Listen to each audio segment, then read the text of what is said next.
Hello, friends. Welcome back to the podcast. Today, we're going to talk about something kind of heavy. I know these episodes can get heavy at times, and I'm assuming that you know the weight of this as well, and it is the weight of shoulds. I should be a better mom. I should be more organized. I should be a better entrepreneur. I should grow my business faster. I should be more grateful. I should run my business this way, or I should run my business like they do. I should show up on social media more or do video more. I should go back to school because my family thinks I should. So many shoulds run through our brains, I feel like, all the time. Every should feels like a little pebble tossed in your backpack, one little pebble. At first, it doesn't seem like much. What can one pebble do that's going to hurt you? Until one day you notice that you're carrying a backpack full of pebbles. It's a load so heavy that you can barely stand up straight anymore. All of those little things, all of those little shoulds add up over time. If this sounds familiar to you, you are in the right place, because today I want to talk about why the shoulds can feel so crushing and how we can begin to set them down. I will never forget a season when my life looked like a giant checklist of shoulds. I should stay at my corporate job for the paycheck. I should stay at my corporate job for the health insurance.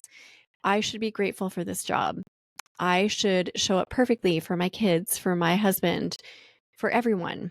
I was checking off all the boxes, all the should boxes, yet I was feeling totally depleted, exhausted beyond words, crabby all the time, not just with my coworkers, but with my family, with everyone, and secretly resentful of the place I'd gotten to in my life.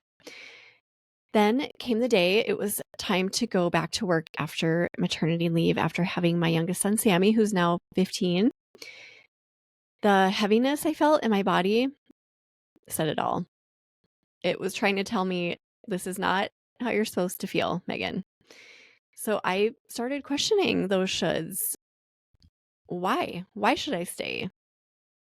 Isn't there another place to get a paycheck and health insurance? Why should I trade my peace for someone else's definition of success, or for someone else's definition of what I should be doing? Once I started questioning everything, things changed for the better, because I realized I wasn't living my life anymore. I was living everyone else's expectations of what I should do, and I didn't need to do that. Shoulds are heavy because they don't belong to you. They're none of your business. They are borrowed rules from society, from family, from comparison, from fear. And when you live by them, you end up performing instead of living, going through the motions instead of being who you truly are. Here's a good reframe to think through. Every should is actually an invitation to pause and ask yourself, do I actually want this? Does this belong to me, or is this just noise? When you swap should for want, the load gets so much lighter.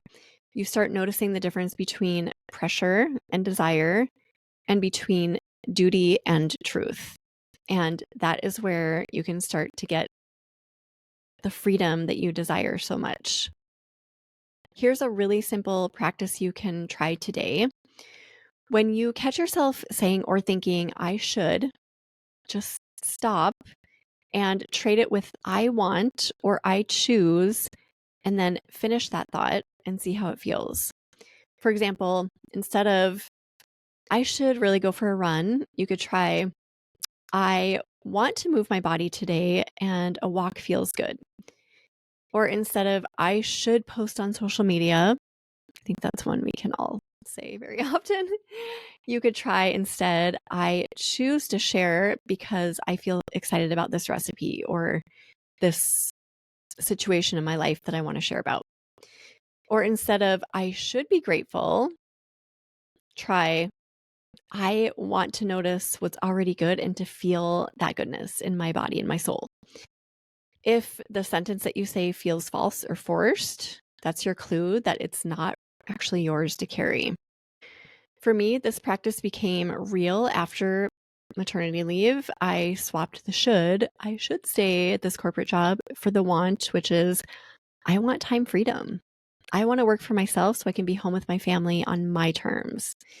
That single shift changed the entire trajectory of my life. If you want to take it deeper, write down 3 shoulds you've been carrying around with you. They might come to mind as we're talking right now. Ask yourself if they belong, then rewrite them as wants or even no thank yous. I am going to end by telling you this. You were not meant to live a life of shoulds. You are meant to live a life of total truth.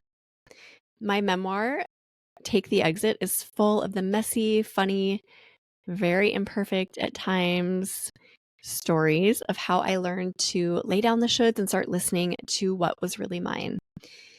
If you have felt crushed under the weight of expectations, this book is your permission slip to set your backpack down and try something different. If you go to eatblogtalk.com/take the exit, you can join the list. So you'll get sneak peeks, early details, and the chance to pre-order. Remember, you are not broken. You are blooming like the most beautiful flower in your garden. And the moment you swap should for truth, the weight will start to lift. And you'll find that freedom that you really desire. Okay, thank you for listening. I'll see you back here next time.